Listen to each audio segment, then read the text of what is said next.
Hi உறவுகளே, சில நாட்களுக்கு முன்பாக வெள்ளப்பெருக்கு ஏற்பட்ட காரணத்தினால் நம்பிமலையில் குளிப்பதற்கு அனுமதி அளிக்கவில்லை. இந்த வெள்ளப்பெருக்கு குறைந்த காரணத்தினால் நம்பிமலையில் மீண்டும் குளிப்பதற்கு சுற்றுலா பயணிகளுக்கு அனுமதி அளித்துள்ளனர் வனத்துறையினர். இந்த வீடியோ வாயிலாக ஒரு முக்கியமான விஷயத்தை நான் உங்களுக்கு சொல்ல ஆசைப்படுறேன்.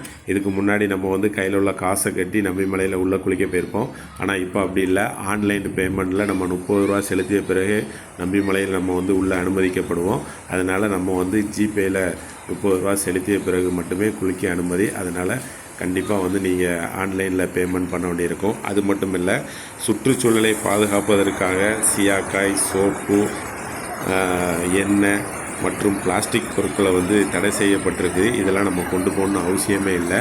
ஏன் அப்படின்னாச்சுன்னா, சுற்றுச்சூழலை பாதுகாக்கிறதுக்கு அரசோடு சேர்ந்து நம்மளும் முயற்சி எடுக்கணும் அப்படிங்கிறதுக்காக இந்த பொருட்கள் எல்லாமே தடை செய்யப்பட்டிருக்கு. இதெல்லாம் நம்ம கொண்டு போகணும் அவசியமே இல்லை.